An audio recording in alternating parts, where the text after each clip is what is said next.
sure enough, I'd ridden my bike to as far as I could, and then I'd put it on my shoulder and I was walking in, and all of a sudden when I was walking in, my feet started squelching in the mud, and it was sort of marshy territory, and then small little bugs started flying up. I'd sort of gotten to the point where I was really hungry, and I was like, I don't know if there's any going back now. I'd gone too far in. And then miraculously, with the bike over my shoulder and mud up to my ankles, I found this dry spot, and it was probably just wide enough for a tent. And I just crawled in there, set it all up, and I just zipped everything up for the night. I was done. This was probably only 8 o'clock at night, but there's no way I was going outside because I would have just been eaten alive by bugs. Welcome to the Seek Travel Ride podcast, where we share the stories and experiences of people who have undertaken amazing adventures by bike. Whether it's crossing state borders, mountain ranges, countries or continents, we want to share that spirit of adventuring on two wheels with our listeners.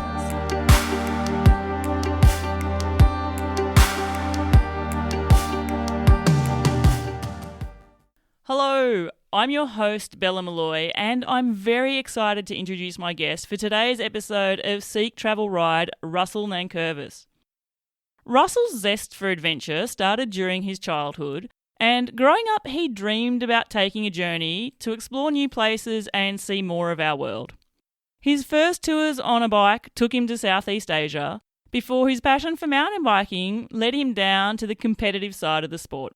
But like many adults, once we start a working career, often the time for adventures seem to disappear.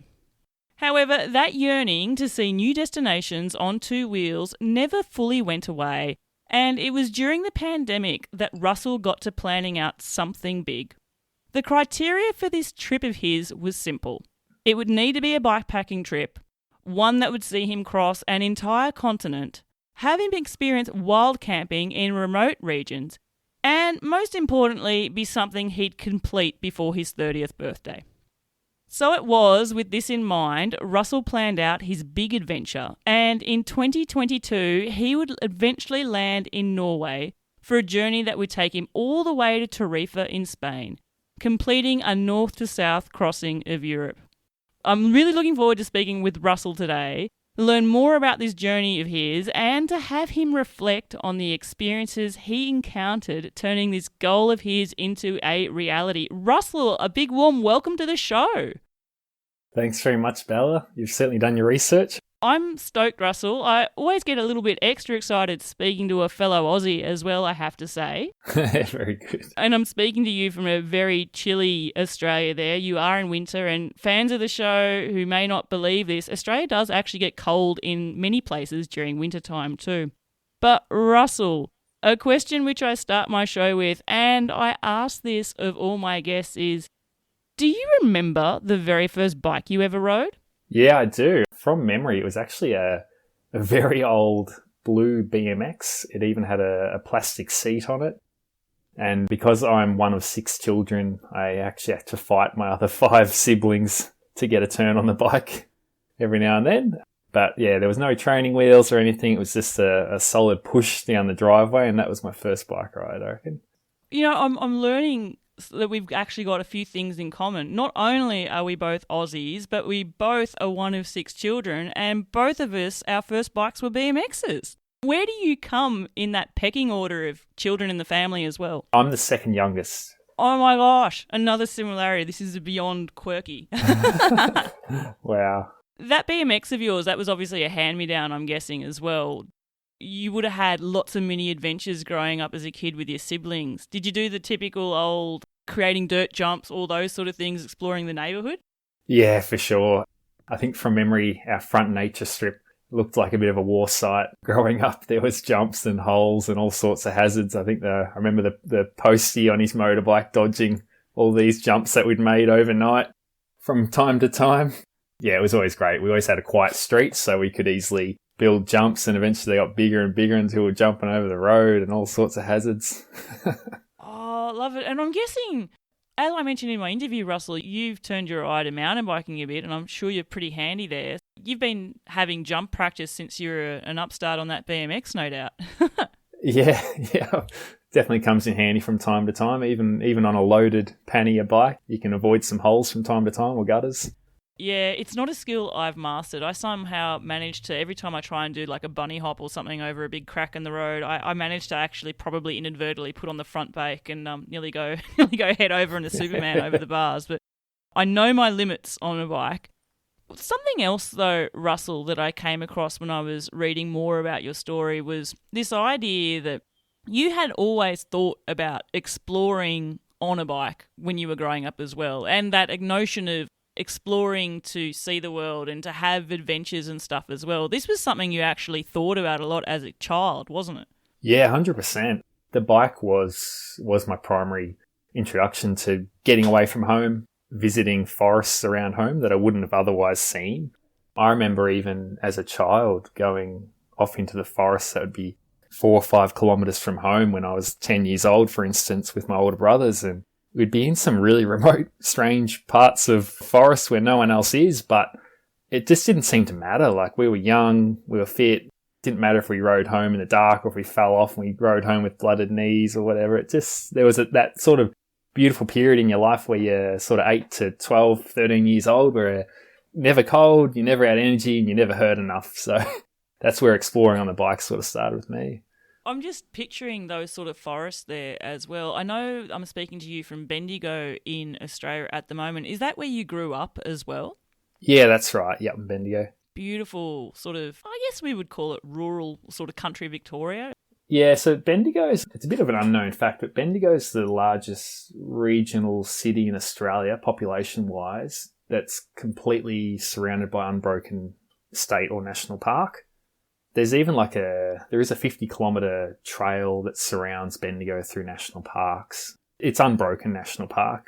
So I think that's kind of unique because a lot of Australians live on the coast, so they don't obviously have a 360-degree forest surrounding their township. But yeah, Bendigo's, it's kind of, I guess, a little bit like Canberra in a way. We're surrounded by forests, just not as many big hills. And just beautiful sort of Australian countryside. Listeners, you know I'm an Aussie and I love the outdoors. One of the things, Russell, that I probably miss about Australia, not living there now, is when it rains and the smell of the bush, just that beautiful smell of wet eucalypt, just sort of permeating through the air just after a rainstorm. And sometimes you get that sort of mist, and I always love being outdoors and just having that sort of smell of Australian bush come my way. Do you know what I'm talking about? Yeah, I do. I think, yeah, in a way, even I've come to appreciate winter a little bit more as I've gotten a bit older. And that may mean that I'm not going into the forest to ride my bike necessarily. It could just be walking a dog, or it's just a bit of an escape. You can easily find yourself in quiet spaces in a lot of Australia, especially where I live now. I'm about 1 kilometre away from mountain bike trails, walking paths in the forests, and I can easily go there at any time and find my own personal space, which is really nice. That's something that I love, especially you were mentioning Bendigo. I spent a lot of time living in an Australian city called Canberra, which again, very similarly, there's always that sort of green sort of space, those natural reserves which you can go to. And something which I'm sure that Bendigo and Canberra have in common is that idea that you can be in a big city from Australian type terms, but you can all of a sudden within 5 minutes just feel like you're in the middle of nowhere as well. And you've just got this amazing bit of pristine nature all to yourself sometimes too. I really love that. Yeah, and I think that's probably what makes a lot of Australia very unique. Yeah, so we do have those quiet spaces that are accessible for everyone. So from adventures as a 8 to 12-year-old in the forest from home, making dirt jumps and all that sort of stuff, the idea of exploring on a bicycle and seeing places and sort of, I guess, I don't know whether the term being out of your comfort zone, exploring places, but that idea of taking a bigger journey, that was something that you did think about a lot. And if I'm correct, your first bicycle journey happened not too long after school, right? And you took yourself off to Laos in Southeast Asia for a bit of a journey there? Yeah, that's right. Even to this day, I don't really remember. I think my sister had been to Laos before, and I was straight out of school I was probably just 18 at the time, completely young and naive, but it turns out it was the perfect sort of time in my life to probably be off there doing an adventure in a quite a developing part of the world, really. It was the perfect introduction to touring. Even to this day, I think it had always been in my mind. I think following trips like the motorbike trips from Ewan McGregor and Charlie Borman. They were obviously a massive inspiration probably in the early to mid 2000s. And I think naturally by the time I finished school around 2010, I had a bit of a desire to load up a bike and go somewhere wild. Do you remember what it was like on that first trip, just like the first day or two? I often think that very, very first experience of slow travel on a bike where a bike's loaded up and you're in a total foreign experience of a country, you don't know what's coming out. Do you remember the sort of thoughts that you were thinking of on those first few days? Yeah, 100%. I remember landing in the capital, Vientiane, in Laos, and I remember I had a local guy at the airport helping me put a bike together, and then I rode out of the airport. I didn't even know which side of the road they travelled on in that part of the world. I was so naive, and all I did was I found a hotel, eventually asked around town, I found a place with a map, and I think it was like a HEMA map. It's just a fold-out map. Even at that time, I didn't have a GPS or anything. No phone data or anything like that. It's just sort of before that era. But that was the beauty of it. And I remember, just riding out of town.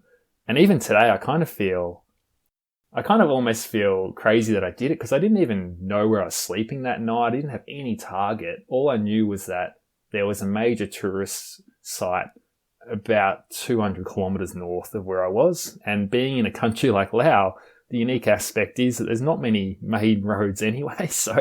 And it turned out to be good riding anyway, but the way I saw it, as long as I was on asphalt and I was pointed north with this basic paper map, I think the map itself, it showed the whole country. That's how basic the map was. I was following the most basic of maps. And just that naivety though, it was a beautiful way for an introduction. It was certainly a very steep learning curve, but it didn't scare me off. And luckily, I was fortunate that nothing terrible went wrong. Sure, I got scared at times. I got lost. I met some weird, shady people, but it still kept me coming back for more, and that's why I led into going to Vietnam. I went to Vietnam actually only about 6 months later. Something you were talking about there, it's, I guess, a topic that's come up with a few guests now, especially guests who've been taking bike adventures now for, almost 2 decades, is just how much touring has changed in terms of, you're talking about sort of the purity, the idea you're going out without a GPS, you've got the most basic of maps, you have no idea, you've got no data on your phone, and how much things have changed. Probably even yourself, Russell, reflecting from what it was like on that first trip in Laos and also, going then to Vietnam 6 months later to what it was like when you were in Norway. I'm sure there's progression there. Each of my guests always says it's not that they would go back. There's benefits now to being able to access what we can, but there is still that sort of, I don't know that it's a rose-tinted glasses view, but just that reflecting back on the purity of it as well. Personally, I think what I get from them is the essence of that purity is what keeps them yearning for more, and I think I hear a bit of that in yourself and your responses too. Yeah, it's kind of funny. In a way, certainly, I think through COVID, bike sales were going through the roof and people had an eagerness to travel, especially if they weren't able to, like us in Australia. So a lot of planning went into place. Things like Komoot came into place. Strava just exploded, and now you can create so many routes on Strava with Komoot as well and other sort of apps. And yeah, it's kind of weird. I think we'd all really struggle to imagine going back to anything purely off paper maps. But then also it's given more comfort for probably more off-road experiences as well. So people are more willing to take the dirt path if they can see digitally that it will connect with a road. It might mean that you'll do a 50-kilometre detour that you wouldn't have done previously. So yeah, it's kind of a funny one. I'm certainly glad I did both, or at least I had the experience of not using GPS. But in a way, it's also opened up the world for people to be a bit more rogue in terms of, or a bit more ambitious in their planning and taking routes that they may otherwise not have. Absolutely. And in fact, I'm thinking of previous guest, Nikolai Bangsgaard, a Danish guest. Hi, Nikolai, if you're listening. Oh my gosh. Actually, a quick shout out to Nikolai. He, not too long ago, just finished the second of his Global Triathlon Challenge legs. The first one saw him cycle from Denmark all the way to Singapore. And the second leg, which he's just wrapped up, saw him kick scoot his way from Perth all the way across Australia to Sydney and then also through New Zealand. So he's just finished up there. But Nikolai mentioned exactly what you're talking about there, Russell, which was the idea that when he first started travelling, which is, I think, from memory serves me correctly, 2006, he was less inclined to take those dirt roads. He stuck to more main roads, whereas now he definitely is able to explore, for want of a better way of saying it, the road less travelled. Do you think you would ever undertake a tour going back to basics? No GPS, no map, no plans, just set off from here with a rough idea of going to somewhere a few days away and see how you go about it? Possibly. In a weird way, it is very hard to avoid now, that structure. And especially, I can sort of understand some people wouldn't be undertaking trips if they didn't have the accessibility of knowing a time frame pretty well. Like, we're all quite busy with work and everything like that, work and family commitments. I do have certainly an appeal to do probably more off-road style travel, especially mountain biking. I think bikepacking is quite popular and everything, but I think the ability of combining a bit of mountain biking, climbing, descending, and that with long distance travel, that could be an experience that maybe isn't so strictly covered in terms of GPS mapping, especially if you are to be climbing up and over big mountains, as you'd know in the Pyrenees or something. It's less about how many kilometres you cover that day and more about considering, I've got to go over this mountain that might take 4 hours and I might only descend halfway down. Totally. Yeah. If you're someone who really prides themselves on a really good day's riding is many kilometres, don't come to the mountains. It's time in the saddle, not distance. Quality, not quantity, right? Yeah, that's it. I have to ask the cheeky question then. These off-road sort of mountain biking trips, if you were given the benefit of enough time to go and plan out an adventure now, do you have somewhere in mind of where you'd want to go? Yeah, 100%. I've got two in mind. One would be close to your home, actually, probably between the, Atlantic. So Atlantic to the Mediterranean, across the Pyrenees between France and Spain. Oh, fantastic. But all on the dirt sort of, like taking more the dirt route? Yeah, probably a bit of a mixture though. But I think ideally still enough off-road use that you wouldn't be on a gravel bike, or doing enough on off-road trails to warrant being on a mountain bike, and even a dual suspension mountain bike doing it properly. Well, if it gives you some comfort there, Russell, as someone who's lived in this area now for a few years, I could 100% tell you if you were planning on doing and connecting it more off-roady, a mountain bike is definitely what you want, probably more than a gravel bike. Because a lot of our dirt trails here, especially in the mountains, I often sort of colloquially call them goat tracks or goat trails. A lot of them are so steep, you almost need to be a mountain goat to get up and down them, but listeners, I'm sure there's a better way to connect it than what I'm thinking of, but you will be well served with a mountain bike, that is for sure.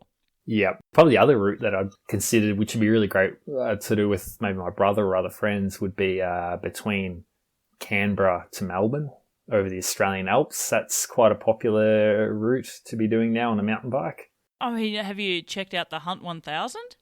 Yeah. So, yeah, that's right. Previous guest of the show, Jack Keogh. In fact, Jack is, actually, by the time this episode gets released, Jack, hopefully you will have successfully finished the Tour Divide again. But Jack started his bikepacking journey and races, I guess, with the Hunt 1000. So, and taking yourself through the Australian high country there, Russell, there's so much to look forward to as well. Yeah. And I think that's really, between the Hunt 1000 route and probably crossing Tasmania as well, they're probably the most rugged landscapes Australia has in terms of mountains, and I think that'd be the best way to see it on a mountain bike with a tent. This is a show about you and not me, but a little quick interlude there. My very first bikepacking trip was in the Snowy Mountains in Australia's high country in the Jagungal Wilderness. Beautiful little hut called Happy's Hut. It burnt down in 2019, but my heart was filled with joy when just a few weeks ago it has now, by the Kosciuszko Hut Foundation, been rebuilt. So if you find yourself there and you're camping at Happy's Hut, think of me, boil yourself up a brew on the billy, and enjoy the peace there too. Nice. Russell, with those first trips then, Laos and Vietnam, what were some of the things that you got from those experiences that sort of stuck with you that you then were really keen to find again in your later sort of adventures too? There's things that I want to know, like the draw of the slow travel, but experiencing totally foreign countries, being totally out of your depth. What were the sort of key takeaways that had you pining for those sort of experiences again? Yeah, I think from a young age, I wouldn't say it was all smooth sailing. just I think loneliness certainly come into it. I think especially, so I did Laos, and that was a wild adventure, and pretty soon after coming home, I pretty well booked a new trip I went to Vietnam and Cambodia, but I remember going to Vietnam, and I rode out of Ho Chi Minh City north, and obviously a crazy city to be traveling through on a bike. Once I found comfort in some small village, I remember sitting there and I thought, wow, I've got this for another 3 weeks. Like, it was kind of overwhelming in that moment. I kind of felt very lonely. It was at a time when internet wasn't available. You have to go to an internet cafe. And when you're only 18 years old, you can quickly feel pretty out of place. And I think in a way that kind of explains the absence between me doing another trip overseas, at least bike touring between those years, which was 2013 to 2022 when I did the most recent trip. It's quite a big gap, but there was still something in it. And I know cyclists, bike tourers really talk about in retrospect, or the term is like type 2 fun. Type 2 fun, yeah, exactly. Type 2 fun. Where in retrospect, it kind of everything seems a bit more rosy, at least. Whereas at the moment, it's hard to look back or it's hard to be in the moment and appreciate things if you are feeling overwhelmed or lonely or a bit lost or whatever you could feel. So it was definitely type 2 fun. And it just took a bit of time before I realized and honed in on what I want to get out of a bike tour. And I think that's what led to what I planned for in 2022. It's interesting how you were talking about that loneliness of solo travel as well. I often feel to take a solo journey, you need to be comfortable with being your own company. And sometimes you don't know that until you take the trip, and sometimes you learn that you're not and you don't take solo journeys. But often, though, there is that loneliness side as well. And I wonder, are you sort of saying then you reflect back on those first trips, that sort of impending sense of loneliness? Like you were aware of it from the outset, thinking I'm on my own for 3 more weeks. Obviously there was a lot of enjoyment there, but you were obviously self-aware enough to sort of really identify that lonely feel as well. Yeah, that's right. And I think there's certain cultural aspects that might compound to this. So like particularly on that day, riding out of Ho Chi Minh City, pretty chaotic. Kind of feel like you're invisible to the outside world. And then I think I remember on that instance, I was sitting in some sort of restaurant and I was eating some foreign food that I wouldn't even know what it was. And that's when it hit me and I thought, I don't have a plane home for 3 weeks. I kind of know where I want to ride, but it would also be nice if I met some Australians on the way or other tourists. Like I think when you're 18 years old, it does creep in, I guess, that loneliness. You're a bit more sure of yourself later in life. But at that time, with no internet, no way to communicate easily with anyone at home, being in a village where no one knows where you are, no one knew I was there. Yeah, so definitely type 2 fun. I did have good experiences on that journey, but it can take a bit of time before you realise that. And it's certainly, like you said, being self-aware of your situation, it can be, I guess, a little bit overwhelming at times. I wonder, Russell, if you had the benefit of taking yourself back there on a tour of Ho Chi Minh, had 3 weeks to explore Vietnam, I wonder how you'd feel about it now with the benefit of experience and I guess the benefit of a more connected world as well. I wonder, it would be interesting to see, would your feelings be very similar or would they be totally contrasting now? Yeah, look, I think I actually did go, funnily enough, I did go to Vietnam last year with my partner, but yeah, I'd certainly, even after the trip last year, I was looking at routes and places to go and mountains to ride over, and yeah, it's, I guess, a bit more sure of yourself once you're a bit older. And I mean, you can't really avoid the ability to connect at home now with international data and things like that. We're living in a pretty crazy time. Like, it's never been so easy. Definitely. You're so right. It is interesting. Already you're looking at the possibilities of other trips and stuff as well, which is fantastic. Yeah. Before I get into the crossing of Europe north to south, I did want to touch on the fact, you've spoken about mountain biking and your love there. I mean, you did pretty okay with mountain biking. You did a few races and even got yourself picked on the Australian team too, didn't you? Yeah, so mountain biking was it always has been a massive part of my life. If anything, these trips have sort of been just in between races or training and that sort of thing. Probably the peak era was probably from 2015 to 2017. In those 3 years, I did go overseas and did a lot of what's called World Cup races and like German Cup races, French Cup races, Swiss Cup races, all in cross-country mountain bike racing. And even in that, like that was a massive learning experience in itself. And eventually it accumulated up until 2017, where I raced in the green and gold in Cairns, Australia, actually in Queensland.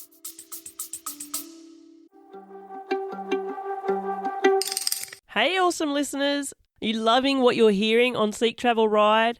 Do you want to keep the good vibes rolling? Then head over to our Buy Me a Coffee page and show your support for the podcast. Just a little virtual caffeine love can keep me brewing up the content which you adore. Click the link in the show notes, buy me a virtual coffee, and let's keep this podcast party going. Thanks, legends. Now back to the episode.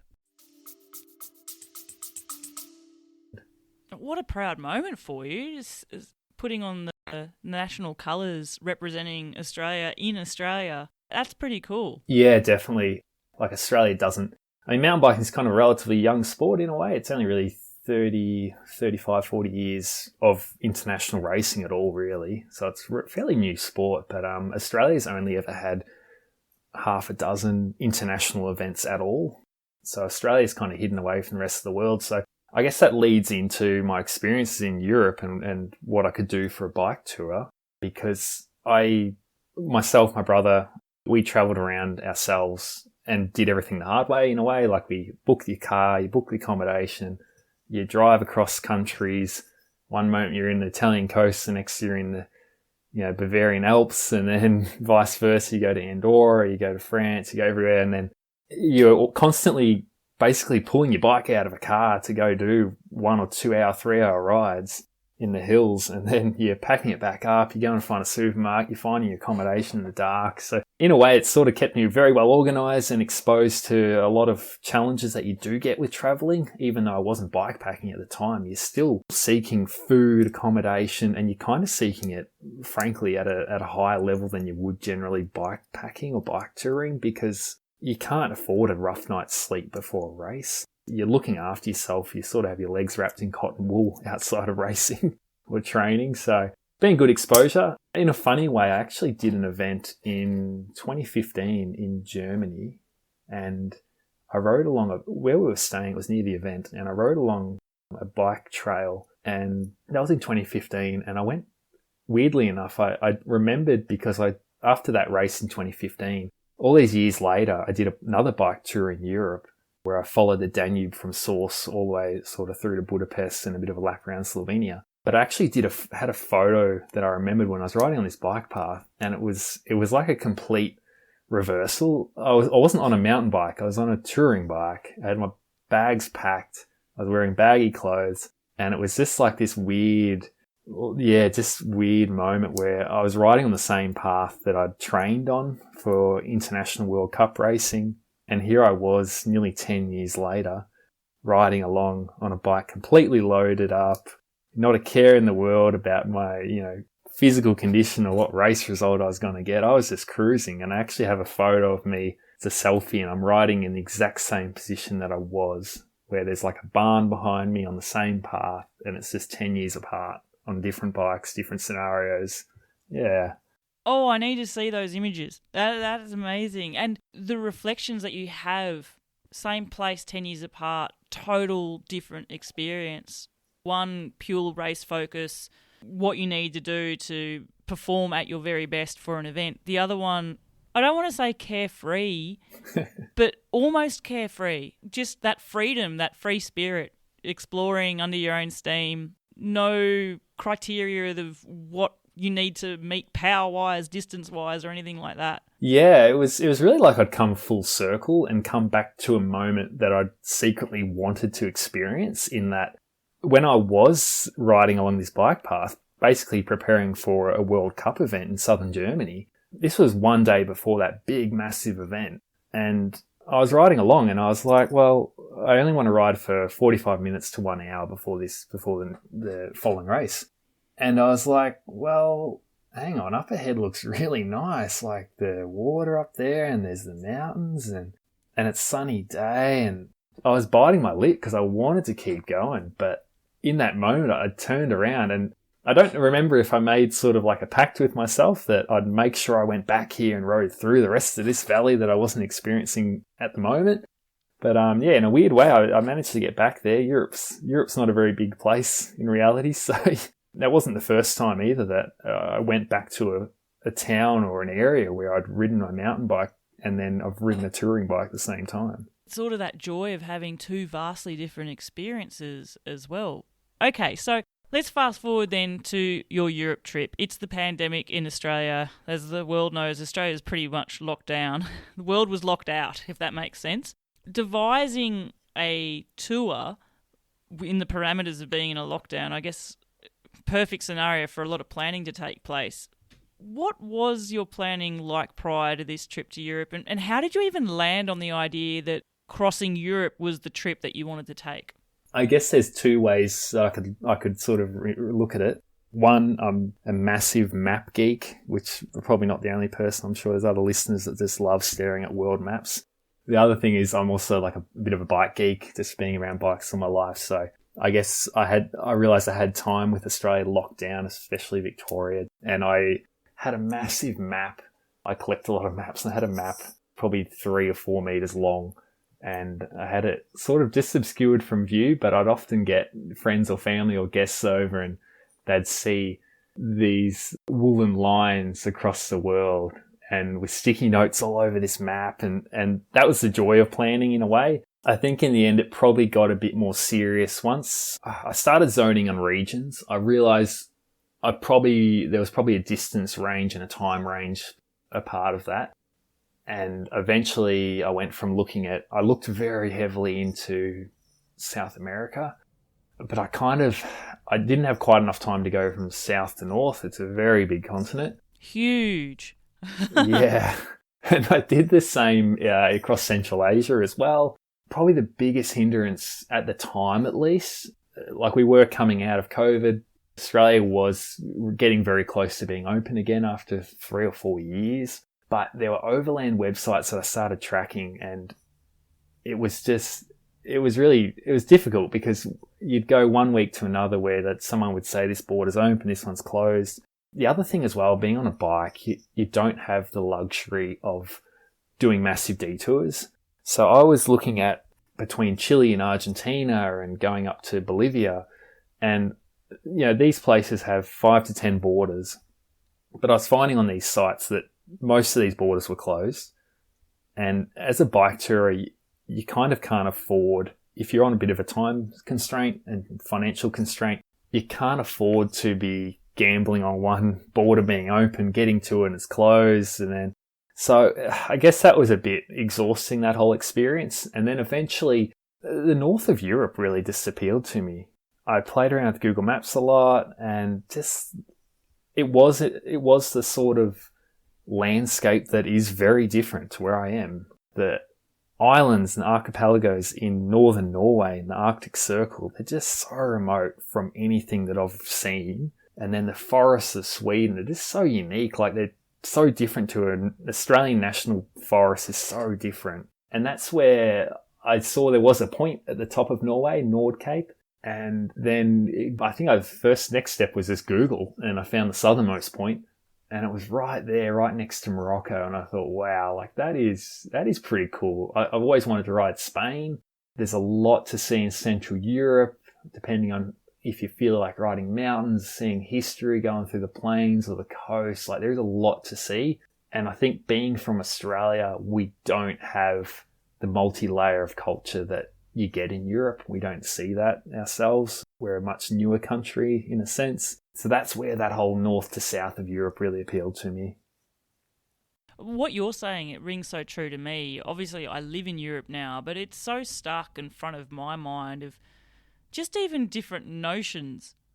And I realise that Australia has received a lot of rain in recent years, but growing up around the same time, Russell, there was a lot of drought years as well. And I don't know if you know that notion, where it rains for maybe 3 days in a row and then all of a sudden things look green. But there's an Australian term for, wow, the countryside's really green. And then you come to Europe and it's like, wow, it is really green. Like, We have Yeah. even those sort of things are so different. You're talking about the difference between the Australian bush and a Swedish forest. Like even just the colours of our leaves on the trees and, those sort of notions as well. It's so starkly different, isn't it? Yeah, 100%. Yeah, and it's sort of funny in a way, traveling through especially Central and Southern Europe. I know in the last few years they've been experiencing droughts, but it just felt normal, like that sort of dryness. Like we're used to seeing dry lakes, riverbeds, dry forests, and Australia can be incredibly dry, especially probably more so 5 to 10 years ago. But yeah, Australia is quite unique, and Europe, they're definitely different terms of different shades of green, we could say. Yeah, and I guess, how we were talking about your earlier trips and how you were sort of like a fish out of water. Everything was so different and the experiences were so different. Taking yourself to Europe, again, it's so different to the familiarity of home as well. The idea then, making your way from North Cape to Tarifa, I've interviewed some guests who have done this journey. I think you're actually the first person I've interviewed, if I'm correct, who's done it from north to south, though. And I want to know, the route that you devised, was it based on some sort of routes, or was this, thinking of that 3-metre map, you really were taking time going, I want to go here, I'm going to have this experience, I really want to see this part of Europe? Because north to south, it's a long distance, but there's so many roads and so many options and so many different countries you could take yourself to get from one point to the other as well.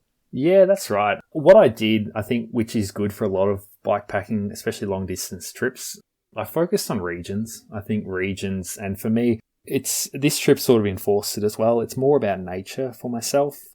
So when I break apart Scandinavia, Northern Europe, Central Europe, and so on, Southern Europe, I wanted to hone in on what made that region unique, what was famous about that state or that region.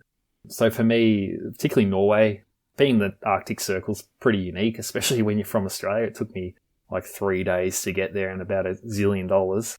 Yeah, oh gosh, yeah. And then $1 zillion when you're in Norway too. Yeah. Eating cardboard. So in Norway, like even just seeing the cliffs at the end of Norway, it's kind of like Australia in a way. We have the Great Australian Bight where you're looking at a vertical cliff wall, but then you've got the Lofoten Islands, and they are just so unique, and they are made for bikepacking. Like they are so well catered for. I just happened to land there at the wrong time of year, at least. But otherwise, the forests of Sweden as well, I felt like I got that full peaceful experience for a lot of Scandinavia. It was great. But I didn't overplan anything.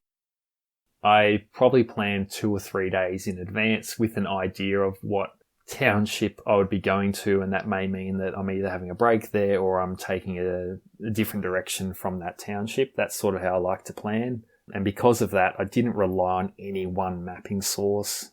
The way maps are these days, like it's incredible. You could be sitting at lunch on a remote roadside in Norway, and you can pull out your phone and you can use your hand with Strava, create a course. You'll see exactly distance, time, and everything, and then you just hit save, go for it. And in a way, I kind of liked planning only 2 or 3 days in advance. That was sort of how I actually come to enjoy my form of travel, not knowing too much in advance. Yeah. Yeah, sort of having little snapshots of what to look forward to, but not, and you've got your main end destination in Tarifa in mind, but what's going to be coming ahead for you in a whole next week is still unknown. And so there is that little bit of curiosity about what you're going to discover during your trip as well. Yeah, that's right. Yeah, it sort of leaves you available for what comes, whether that's bad weather or something unique, a different landscape that you weren't expecting. You don't need to know exactly what's ahead every 100 kilometres. Sometimes it's nice to know you can get to this lunch break and then you can have an option to go on left, right, or 3 or 4 options from there. In this day and age, I think it comes down to, like we started with, that access to GPS and mapping. You can do things more on the fly depending on how you're feeling. Russell, one of the requisites that you had when you were planning out this journey was the idea of wild camping and having lots of wild camping in beautiful remote places and stuff like that as well. Had you done a lot of wild camping prior to this trip? No, I hadn't, and I think that was why I had it as a prerequisite. I think for a long distance bikepacking trip, at least for myself, to feel like I'd had the full experience, I needed time where I was wild camping, where I was cooking for myself. You know, we didn't know where the shower was or where you were sleeping that night, but it didn't sort of matter in the end. I think that added to the adventure, and that was why I had that as a requirement of my trip, to at least experience some wild camping, predominantly when it was legal, was my preference. I want to do something here with you rather than Russell. So if you take yourself back to when you're planning this trip in your mind and you're thinking about all these possibilities and you're thinking about these wild camping experiences, and you've probably got this thought of what wild camping experience you're going to have in this beautiful idyllic setting, I want you now to take me to the reality of a wild camp experience, which is probably different to what you were imagining, and how it felt to actually be doing it on the trip and what you were experiencing at the time there as well. Yeah, I definitely had some contrasting wild camping experiences. I think one that kind of sticks to mind is quite fun. I was coming down with a bit of a head cold, and the nature of slow bikepacking is you often don't have anywhere that nice to rest or whatever it may be, so that you may need if you're coming down with a head cold. But anyway, I had one long climb, one long descent, and this was dividing between Norway and Sweden. So I rode over the border. This is sort of just north of Trondheim towards the township of, I'm going to butcher the name, Ore or Air. A-R-E, at least that's how it appears to me. On the map, it looked quite simple. I was convinced on wild camping that night, and I had this head cold. I rode up this valley, and it took forever, but I sort of took my time. And then, because I knew once I got to the top, I had a long gradual descent, but this descent just kept going, and it was still windy, and it was a very soft, gentle descent into town. And so I got into town, and I was starving. I was like a madman. Couldn't count to 10 probably, or remember my name. That's a common experience you can get with bike travel. Anyway, I went into a supermarket. It was funny. I walked straight in. I think I grabbed like some milk or something weird, and then I sat in the gutter and I was sculling down this bottle of milk.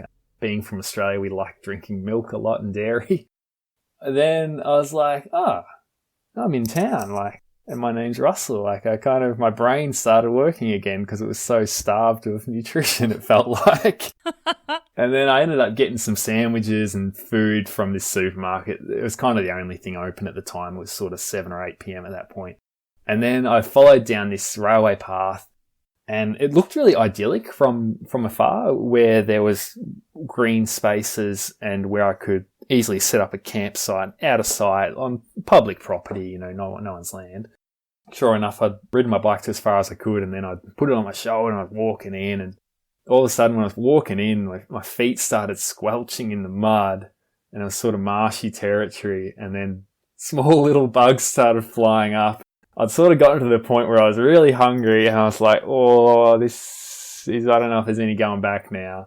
I'd gone too far in. And then miraculously, with the bike over my shoulder and mud up to my ankles, I found this dry spot, and it was probably just wide enough for a tent. And I just crawled in there, set it all up, and I just zipped everything up for the night. I was done. This was probably only 8 o'clock at night, but there's no way I was going outside because I would have just been eaten alive by bugs or would have fallen in mud or something. So that was one of the wild camping stories. But ironically, my first wild camping site was probably one of my best. I was right up in the Arctic Circle. I'd ridden to Alta in Norway, and I'd ridden around. I saw some reserves sort of from Google Earth and things, and eventually I found a reserve behind like a boat launching space, and I was up on this hill and it was out of sight and I was covered by trees, and it was a warm night, so because it rained that day, I could dry and wash my clothes in the water in the bay there. And then before I went to bed, I heard this noise, and it was dolphins in the bay, and I just thought, yeah, this is amazing. I've been able to swim, and because I'm basically in the land of midnight sun, it was like 10 o'clock at night when I was swimming because it was so warm that night. And then there was dolphins when I was going to bed, and I thought, wow, if I wake up tomorrow, this has been pretty successful first night wild camping. Talk about setting the bar really high from the first outset there. Wow. Yeah, that's right. and again, such a contrast there, Russell, too. swimming with dolphins, midnight sun, beautiful, peaceful area, to a boggy marsh with probably mosquitoes and insects all around you as well. Oh, I could just imagine what that would be like. Mosquitoes absolutely love me. I always joke that I'm everybody else's natural mosquito repellent. What about you? Are you someone that gets eaten alive? Yeah, I do. From time to time. We're pretty used to it in Australia, at least in summer. Did you get scared wild camping? That's something that comes up. It doesn't matter whether you're a woman or a man. Often wild camping, there's people who thrive in it and people who enjoy the idea of it but also feel unsettled by it at some stage too. How did you feel about it? Yeah, I think as I travelled through, especially Norway and Sweden, there were instances where I found, like, I was surprised at only occasionally how relaxed people were when they were wild camping. I remember finding a tent. Someone was setting up a tent in Norway and it was within 20 metres of a major road and there was no tree cover. And I thought, these people are wild enough to be camping here. If I'm out of sight, at least from what I believe I'm out of sight and it's quiet where I'm sleeping, then I'll be fine. And I think I'm certainly conscious of not camping in an area where I could be under threat by anything, but I think in a weird way, the other challenge, especially when you're in Norway and Sweden, you can be in such places that are so still, where you can hear yourself breathing and that's the only thing. So like if a branch was to fall in the middle of the night, you could be well awake. I think that would be the case if you hadn't ridden your bike the last 150 kilometres.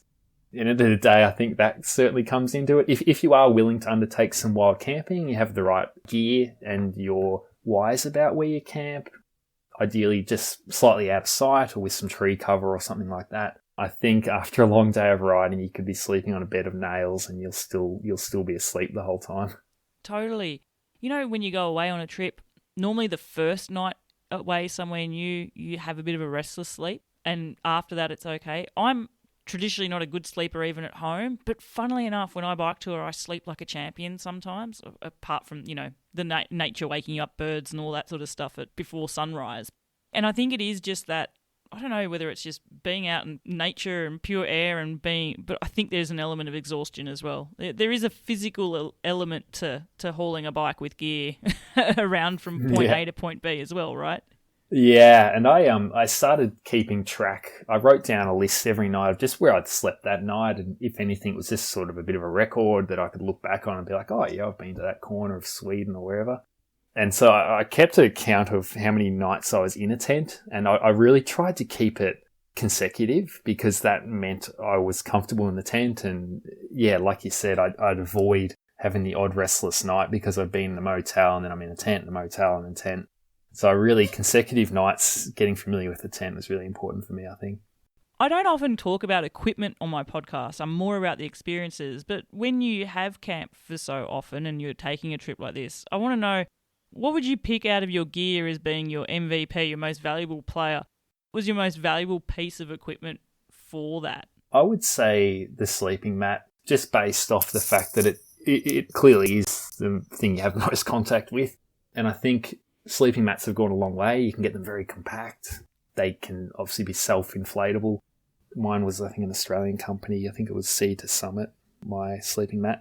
And also just being off the ground high enough so that you're not impacted by either rocks or bark or whatever it could be, but also warm enough so that the height that you're sleeping off the ground can act as an insulator and keep you away from the cold ground, or it could even be hot ground in summer. So definitely a sleeping mat was really critical, I think, for my gear. Nothing ruins a night of wild camping quite like a deflated sleeping mat. Actually, my husband, we recently just took a 4-day mini trip and he had the sad experience of his camp pillow deflating in the middle of the night. Which, you can use clothing and stuff and it's not the end of the world. I think a sleeping mat would be worse, but there is something not nice when you lose your pillow as well. That sad deflation, unfortunately. Yeah, for sure. And I think it comes down to the way you sleep too. Like, I'm always a side sleeper. So I think the thickness of the mat is very important. If you're sleeping flat on your back or stomach, it's probably not such a big deal if it's a thick mat or not. One of the best parts, I think, of bike touring, especially longer distances, are the unexpected moments that happen during a tour. And I'd love to talk to you about something that would have been totally unexpected, unplanned. It sounded like you had the capacity for a lot of this because you didn't plan your route so far into detail, far in advance. But what were some of the most unexpected moments that you had come your way during this trip of yours? Oh, probably one of the most unexpected things, which I never thought would happen, especially with a loaded bike and my stature. I'm 6'4", but I managed to get blown off my bike in northern Norway. So that was a bit of a surprise. It was a bit unplanned. So I was on the island I was riding from Ardennes, which is I don't recall the island. It's in Arctic Norway, the start of the Lofoten Islands. My stubbornness, I'd set off with some wind and rain because I had lost a lot of time due to the ferries the previous days, but I still set off from the island to make up some ground, and the wind just got worse and the rain got worse, and I was riding alongside the coast there in Arctic Norway, and I was getting wet, but it wasn't even raining. It was just the sea spray, and then I couldn't tell where the water was coming from. I could just see where I was heading. It was pretty miserable. And I remember they have a little, I think it was a remote bus shelter, but it was made of wood, and it was just this little hut. And I remember sitting in it, and I was listening to a song, and I was trying to just escape the wind. Like, I had 2 earphones in at this point. I was just like, for my own sanity, like the noise of wind compounding with, I was averaging, I think, 12, 13 kilometers an hour on flat terrain. It was just, you couldn't escape it. And then it just took all my courage just to go, well, you can't sleep in this tiny little 1 meter by 1 meter bus shelter that's lifting off the ground in this wind. You can't sleep here, Russell. So you've got to go out and find your bike if it's still there, if it hasn't been stolen or blown away. And eventually I walked out, I set off, and I could see where there was no town within 50 kilometers. So I was completely stuck. And then, sort of out of the blue, it must have been from my front wheel. It was sort of gusty, the wind, it was sort of on and off a bit, and then one gust just caught me off guard, whether my hands weren't fully secure at that time. I was compromised from riding into a headwind with my seating position. And then, I tumbled down this muddy ditch and landed in a puddle. And I just thought, wow, that's rock bottom right there. That's as low as it gets. Yeah. I'm just picturing you covered in mud. Yeah, it was pretty grim. And even the handlebars and everything, and my pannier rack was broken. This was probably only a week and a half into setting off from North Cape as well. A roadside worker come by at that time, and he was, sort of, are you okay and whatever. He said, be very careful. He really stressed me, very carefully. He pointed to a bend in the road up ahead, and I could just see this cliff face off this bend. And I was like, well, I got nowhere to go. Like, I have to keep riding. There's no way you can set up a tent while it's 50, 60 kilometer hour winds. There's nowhere to shelter or anything. And it was a pretty grim moment, but I started riding back, and I was pretty sore and everything, clearing mud off my shoulders. And then got up to this bend, and right before I got to this bend, there was a few cars parked. I think people had been on the coast or something in this weird part of the island. And one of them had a bike carrier, and it had one bike on it, but it had a secondary carrier. And I was like, well, this is it. Like, I'm going to have to plead with whoever owns this vehicle, just see who it is, see if by any chance they can take me anywhere, just wherever they're going. It doesn't matter if it's even in my direction. I just need to go somewhere safe to get out of the wind. And because I knew with the cliff face ahead, there was a chance I could be swept off my bike again into the North Sea. So it was pretty grim, and I was very lucky at that point to get a lift. Yeah. Something you'd never plan, that having a flag down a car to help get you a lift because it's too windy for someone that's 6'4" to keep riding forward on a bike as well. I can't even picture you being blown off. And I don't know why I say that, because I know a few guests who have, and I certainly have.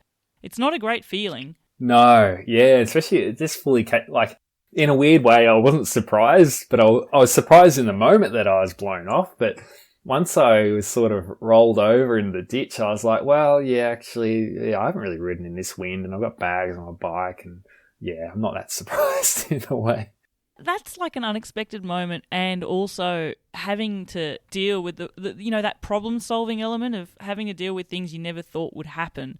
But it was also a case of, those sort of moments with complete strangers as well. I'd love you to tell me about some of the people that you met on this trip or interactions with people. I'm sure you probably met other bike tourers. And of course, you're travelling across such a vast distance. You're seeing strangers each day. What were those interactions like for you? Yeah, so it's kind of in a weird way, even from that instance where I caught a lift with someone who just happened to be in the right moment. That person was from Switzerland and he was a massive mountain bike fan. And so we were literally talking about mountain bike news at the time because I still follow it religiously. So that was a really nice moment. It's sort of, I guess, not only sitting in the car, but also having a engaging conversation just with a mountain bike fan. I was like, well, this is really remote to what I've just experienced. But I guess moving on to bikepackers, I did meet a young German rider by the name of Fabian. Fabian he'd ridden from Germany to Nepal and he was heading back, and some way or another he'd ended up in Arctic Norway. He's just such a experienced traveller, and he had such wisdom.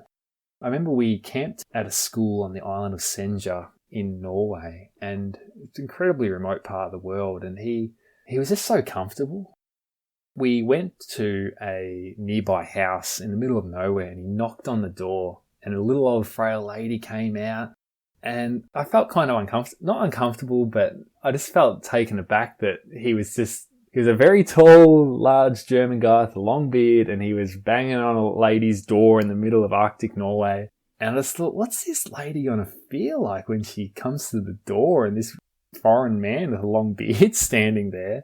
And in the end, all he was asking for was some water so that we could cook something for dinner. But he gave me really a great sense of the importance of selling your story. We all come from, especially as bikepackers, we all come from different corners of the world. And we are still doing something that's quite unique for a lot of people. And so there's no harm in knocking on someone's door. If you need something basic like water, it can lead to really great experiences. Like I know Fabian had explained where he'd knocked on a door, asked for water or something similar, and he'd been invited in for a family dinner and given a bed for the night, that sort of thing. And it's really that primary contact with people it comes back to. We've all got a story, and most people are welcoming. If you're just asking for something simple like water, it can lead to really enriching experiences with locals. Because I remember this old lady, she wasn't taken aback at all. He asked, oh, hi, I'm camping close by, just really looking for some water for myself and this other traveller I'm with. And she was great. She said she'd been to Australia, she'd been to Melbourne, and I was just so taken aback. Like I loved seeing that, and he really taught me to be more proactive and more comfortable in sharing my own travel stories because it can lead to these experiences. One of the best gifts I've been given through the stories and experiences of my guests, Russell, are these sort of things, and realising that it's okay to ask for help, and often just also allowing yourself to be vulnerable, but allowing yourself to have those interactions as well. I don't know whether it's growing up as an Aussie, and I feel what you're saying a little bit, it resonates with me as well. We're sort of taught to be proudly independent. This is our journey. We shouldn't have to rely on other people to help us through. But it's the beauty of travel in this way, and realising in the world of how similar we are and what our needs are similar, and people generally will embrace you with that kindness as well if you allow for it. Yeah, for sure. Yep. So really, I think from that moment, I tried to be more proactive in speaking to people and having more experiences that would allow me to really get under the skin of the local people. It wasn't so much about me telling a story at all. It was just, I guess, if people had time and we had a bit of a conversation, it would leave me with a sense of my place in the world, and it would lead to me knowing more about their place in the world as well. You know, something I think that helps us learn about someone's place in the world as well, and learning about the world and brings people together. I don't think anything brings people together quite like food. And I always joke, food always has to come up at some stage during the episode. I'd love you to share a food story with me, whether it's different food that you tried that you didn't know existed, or a meal you might have shared with someone. Tell me about some of the food on your trip. Yeah, for sure. That's the joy of bikepacking. We don't need to count any calories. It's all essential food. One aspect was I was quite surprised in Norway and Sweden, the prominence of their sort of hot dogs that they have.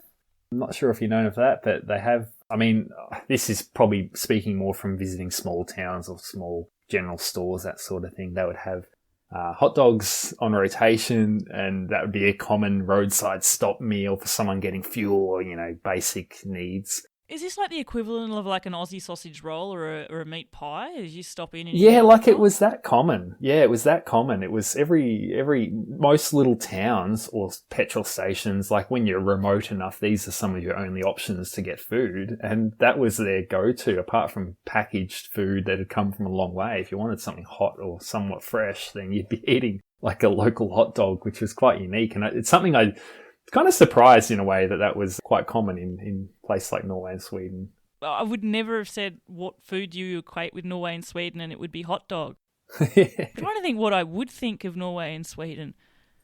For some reason, I'm thinking of like really heavy rye bread or something for some reason. I'm not even sure if that's right. Yeah. Probably another great food experience I had. I was in southern Germany, and it was funny. I'd arranged accommodation just at the time. I'd found a campsite, and I'd rang ahead, I think, that afternoon just to make sure they were open or something, because there was nothing else close by. And it turns out the person running the campsite was from New Zealand. And so when I went to the office, like I kind of got that sense from the phone call when I had just called for availability. And the person behind the counter spoke really clear, English from New Zealand perspective. And we had this great conversation. I remember people coming in behind me, like Germans, assume they were Germans or other Europeans, and they were kind of taken aback because we were talking just like in full native Australian and New Zealand English, which is just a bit harder for some people to understand. Get a few of us together for sure. Yeah, it was really funny because I had that experience, and then I'd had a shower, set up camp, went into town, and this was near Freiburg in southern Germany. And it was probably 30 kilometers. It was a small village in the Black Forest region of Germany. And then I went into town and I was looking around and I was like, this place was, probably upper on my budget, at least for food. But it turned out to be such a great experience. But in that moment, I'd parked my bike. I'd gone to this restaurant. In Australia, we'd consider it a pub. It was where everyone was on a Friday, Saturday night. There was clearly food and beer. And that's basically what Australia has for a pub. So it was like a German pub version. And it was really funny because I stood awkwardly at the bar and everyone was looking at me like, yeah, this guy's clearly not from around here. Like, it was a small enough village, so everyone would have nearly known each other. And in that moment, after that really enriching experience I'd had with someone speaking English, all of a sudden I was screwed and no one understood. Like, I've really struggled to order food. There's a genuine struggle, and it took me aback in a nice way. Like, it was humbling because I'm in southern Germany. I'm in a village. I'm not in a city. And it was really, really great. It was probably the best meal I had, though, of the trip. It was a proper, like, pork schnitzel, with potato salad and beer. It was just a really enriching meal. But I guess I just had such contrasts between 1 or 2 hours between speaking such clear English and then speaking broken English and really confusing the waitresses and everyone else there. It was really funny.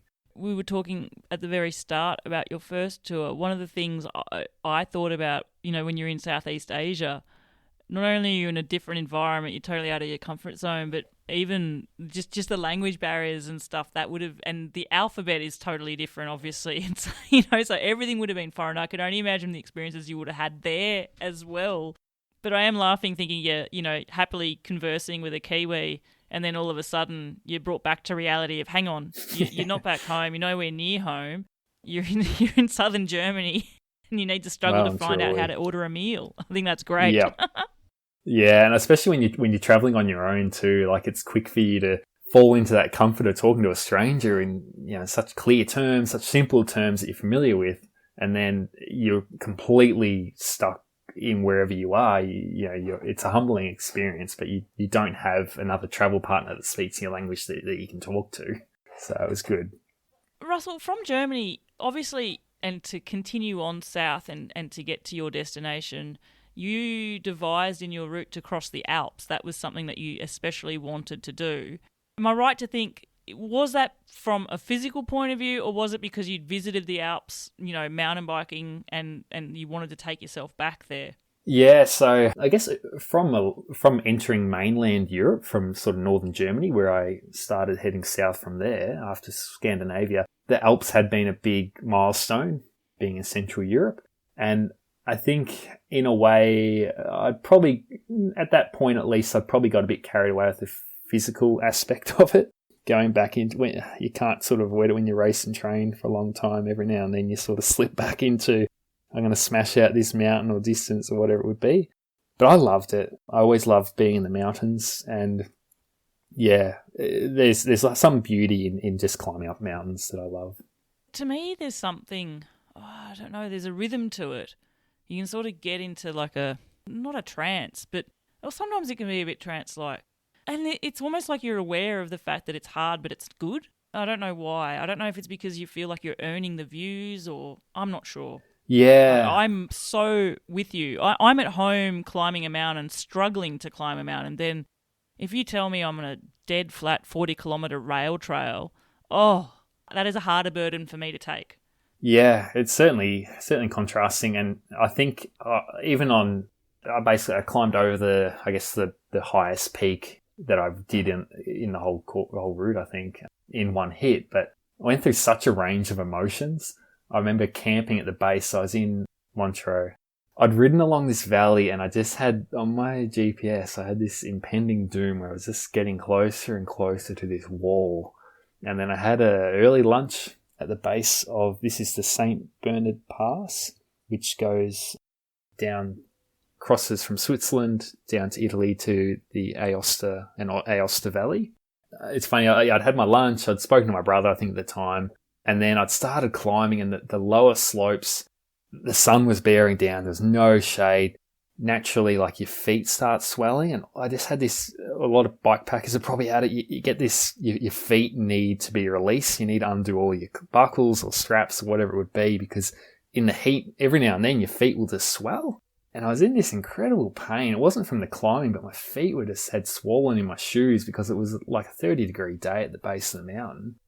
And then as I got further and further up, I sort of found my groove. I found somewhere for lunch.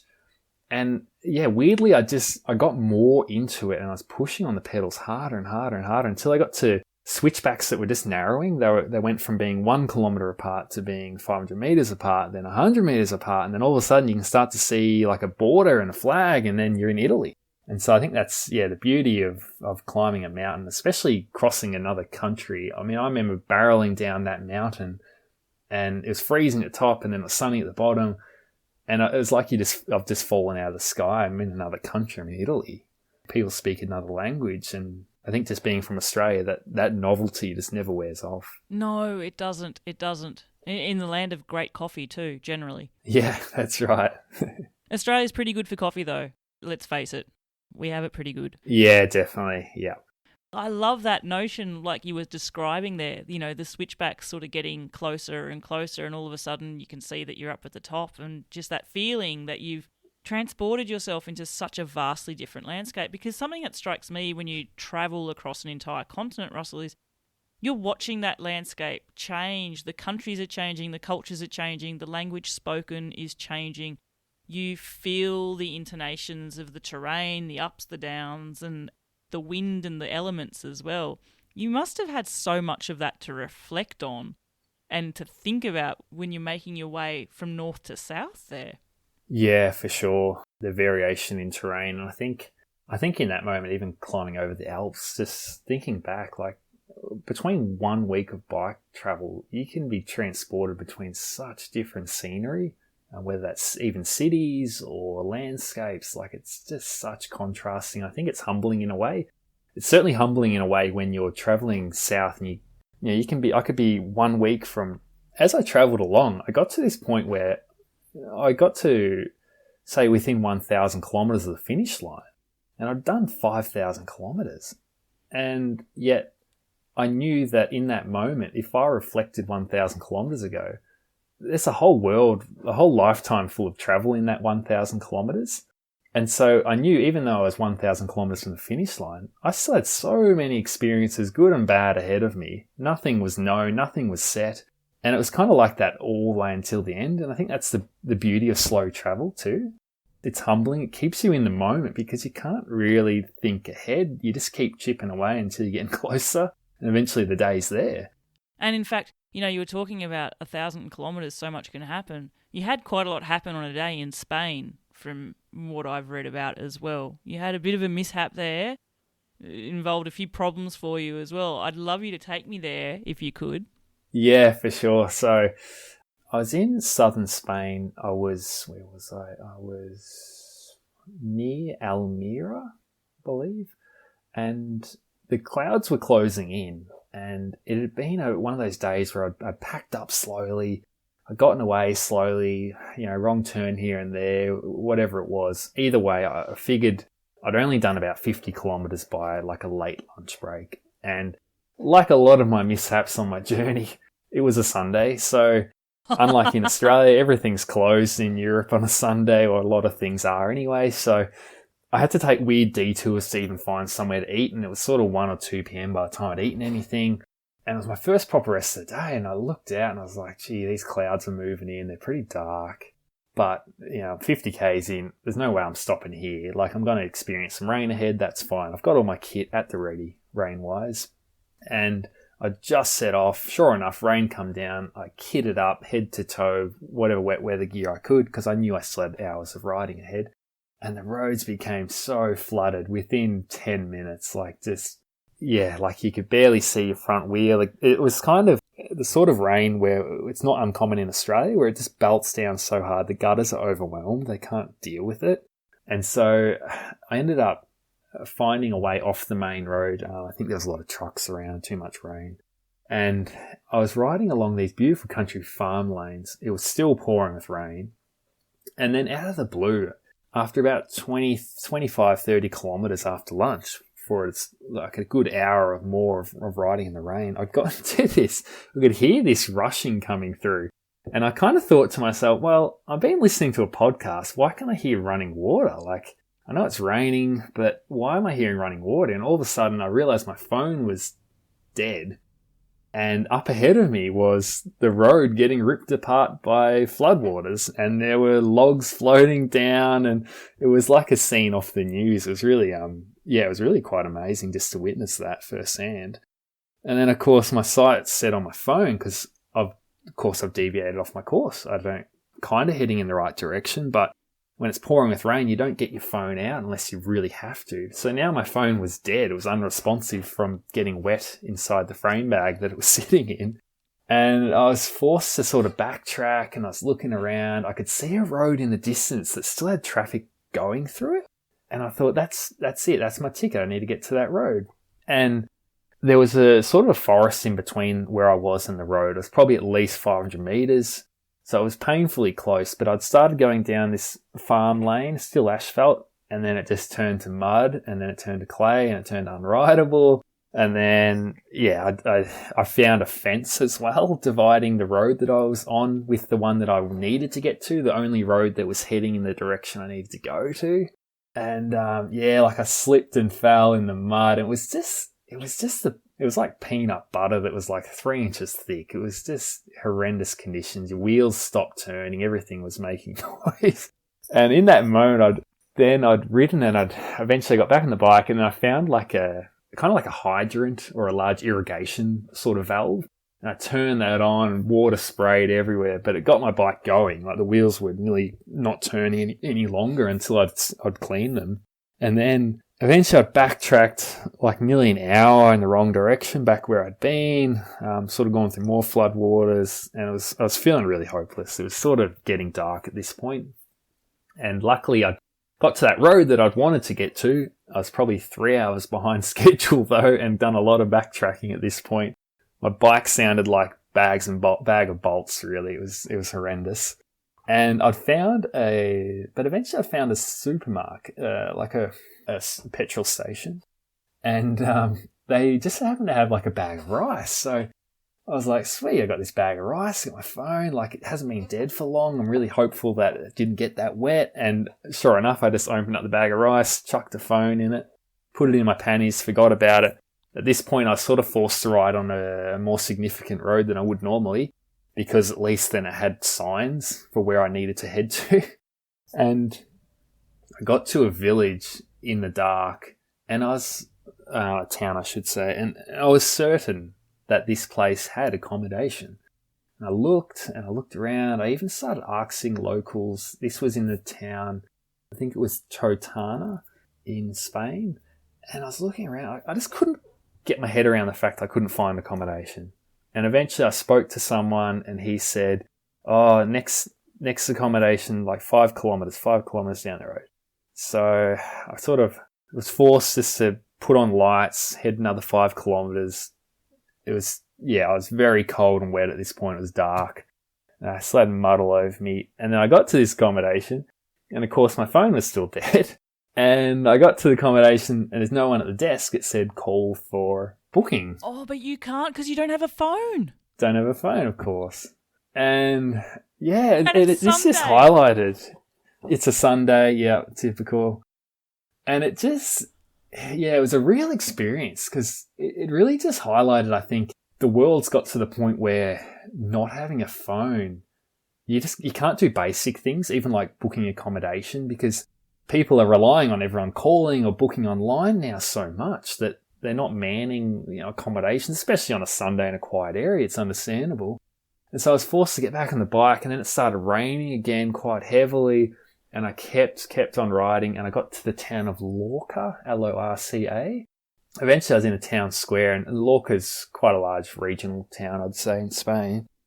And I got to another hotel, same deal. Like I ran up some stairs, left the bike out on the street, and there was a little sign that said, call this number for accommodation. And of course I'm screwed again. And by this stage, it's like 10 or 11 o'clock at night. Like I am so done. I think I'd done 230 kilometers at this point. I'm pretty certain my lights weren't going to work anymore. I was shivering cold. And then I found, like a lot of slow travel, I just found the right people at the time. So there were people hanging out at a restaurant or something like that out in the street. And these guys, somehow they took pity on me. They didn't speak English. They didn't understand what I was asking for. I was using my hands at this point with a yawn, like I was describing sleeping to a child or something, just through the translation loss. Yeah, it was terrible. But these guys took pity on my situation. One of them was able to translate through his phone, and they took me to a place not only that had accommodation, but the lady spoke English. And I at that moment, it was the biggest sense of relief. Like it was just been a day from hell. It could have been much worse. I found accommodation. It was nearly midnight, but it was just like the longest day of my life, which can happen sometimes when you're bike touring. It's certainly a humbling experience. You know, Russell, I always ask people, share with me a day of your trip. And listeners, if you think Russell's voice is familiar, it is because he has featured in an episode of Cycle Shorts, our midweek episodes, where people do share a day of your trip.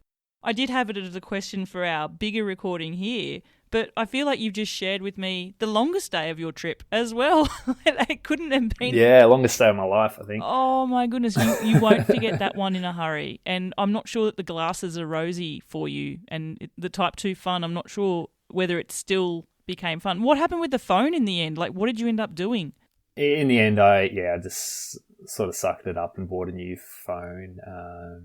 I think it took 2 days to find a phone. And the worst thing was I was already... at this point, I was only a week away from my finish line in Tarifa, Spain. So I'd already planned 1 day off and 1 day going through the mountains. I still wanted to go to Granada and go up into the mountains and go really high. But yeah, this little phone incident had put me behind nearly 2 or 3 days. So what ended up happening was I got the phone, and then I think I had 3 days, and I had to ride minimum 200 kilometers for the next 3 days to get to my meeting point.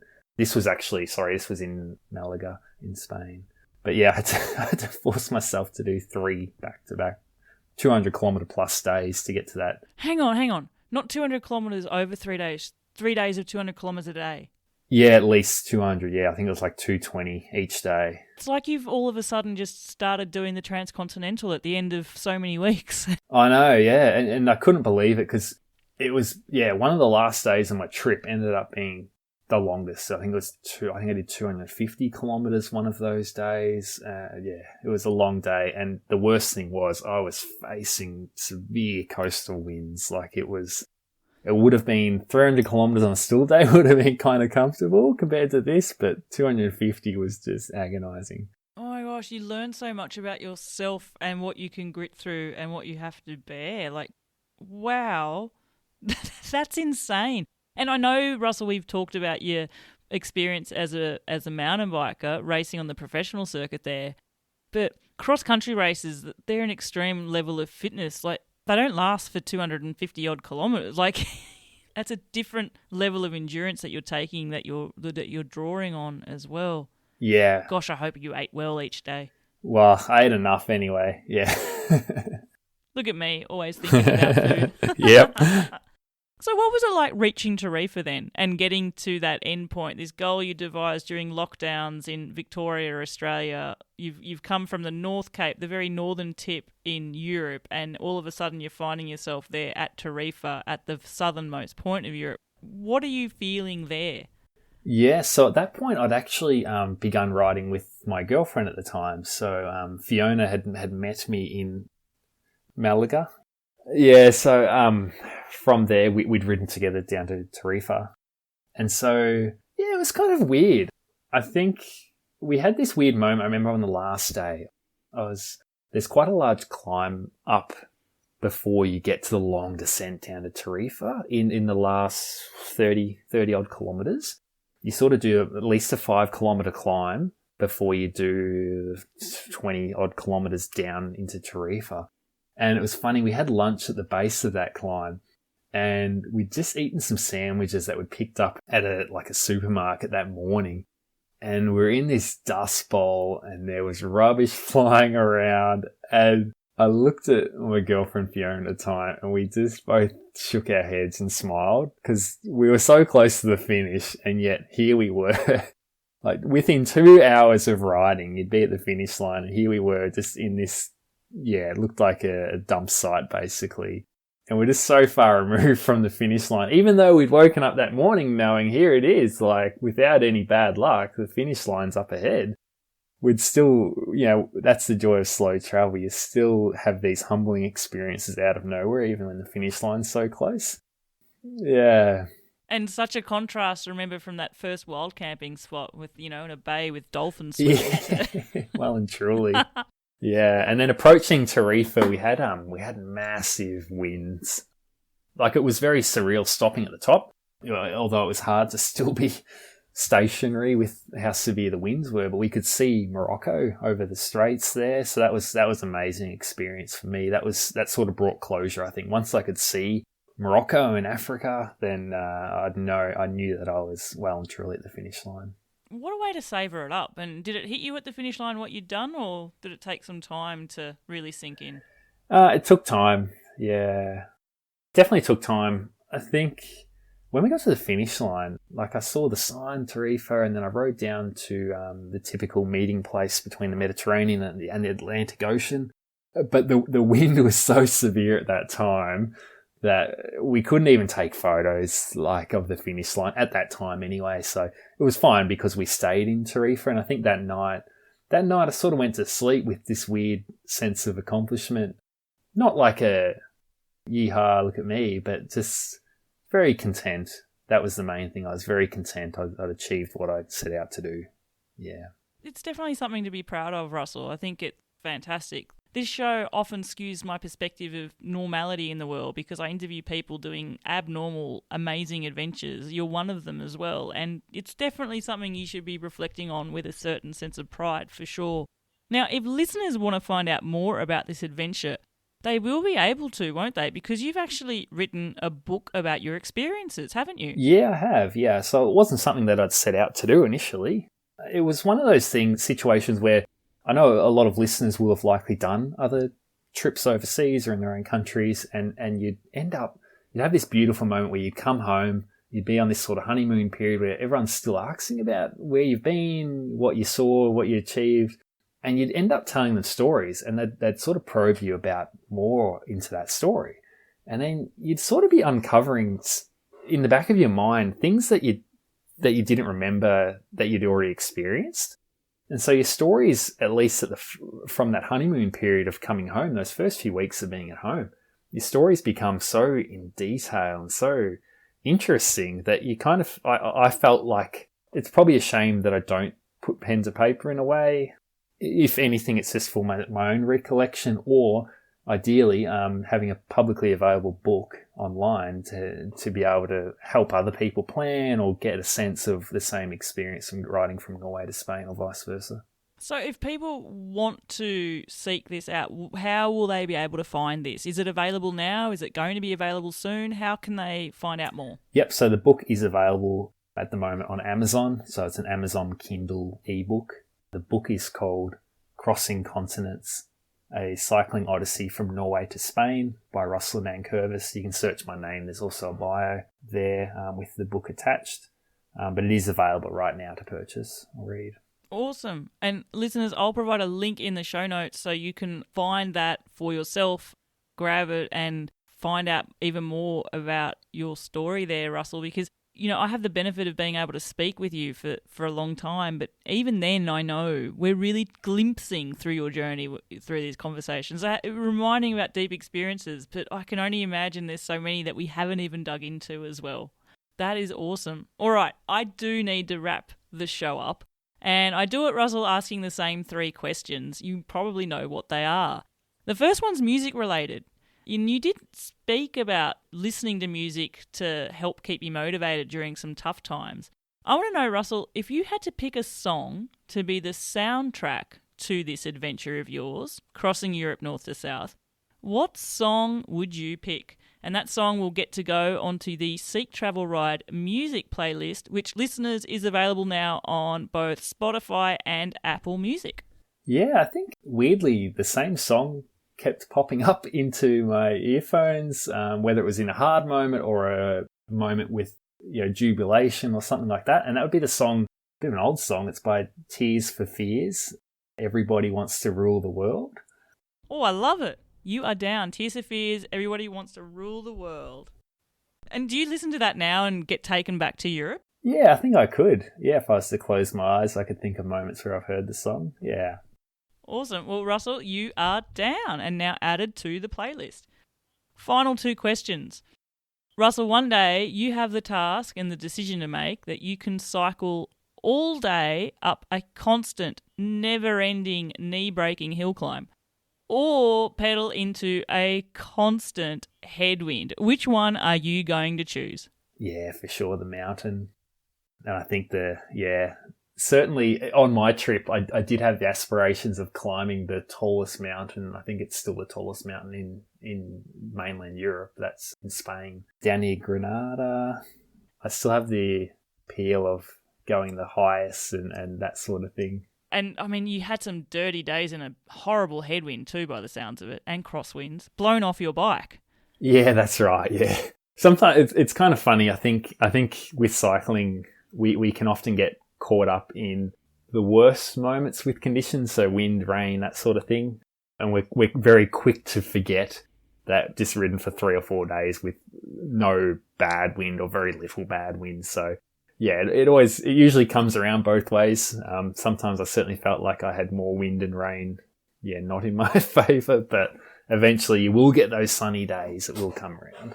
Yeah, it's this weird thing with the human memory, isn't it? We remember moments of adversity probably more than moments of pleasure sometimes. But it's not to say that the beautiful conditions weren't there at some point, which is great. Okay, final question for you there, Russell. You have a choice. You're going to be cycling just for 4 hours, and you can choose to be 4 hours pedaling on your own or 4 hours with somebody else. Which one would you choose? That's a good question. I think I can do either, to be honest. If I'd have to choose, look, I'd probably say I have good experiences riding with my brother. We've done some tours and things in Australia and races and stuff. So I think riding with my brother's probably one of the best ways to spend 4 hours riding. Awesome. So with somebody else. That's great. I've got you down there. Well, Russell Nankervis, it has been an absolute pleasure. I have really enjoyed listening to more of the backstory to your adventure as well, learning what motivated you to take this journey on, and also just how you managed to find the wherewithal within yourself to keep getting through those tough moments and embrace those moments of pure beauty as well. You spent so many days there in lockdown in, regional Victoria in Australia, dreaming of this trip, and I'm so glad that you managed to put that big map into a reality, turn that goal into something that you have now turned into an achievement as well. Thank you so much for sharing your stories and experiences here on the show for us here at Seek Travel Ride. No, you're welcome. Thanks so much for giving me the opportunity, Belle. I've really enjoyed it. Well, listeners, I hope, like me, you really enjoyed hearing Russell recount those experiences there crossing Europe north to south. Russell got in touch with me earlier this year asking whether or not I'd be interested in his story, and one of the reasons was that when he was doing the research for this trip, he was finding that there actually wasn't that much out there about it. And so it's his own little way of sharing his experiences so that other people can dip their toe in the water as well. It's one of the great things I've learnt about this podcast is that people are tuning in to get their dose of inspiration, and equally people who have been on adventures are also tuning in just to give them their top up of their wanderlust, to remind them about their own adventures as well. I really love that this show is helping so many of you go explore in your mind, think about adventures past, present and future, and to take your mind off to these far distant places through the experiences of my guests as well. Now, if you would like to learn more about what's happening on the podcast, which guests are coming up, and maybe even see some images from them too, you will definitely want to be signed up to the Seek Travel Ride newsletter. I release a new issue of this every month, and in it you will find out who our future guests are, what's happened in the Seek Travel Ride community, what our listeners are saying, and how you too can get involved in the show as well. To sign up to receive Seek Travel Ride news to your inbox every month, it's pretty simple. Just click on the link in the show notes and you are all set. Until the next episode, I'm Bella Malloy. Thanks for listening.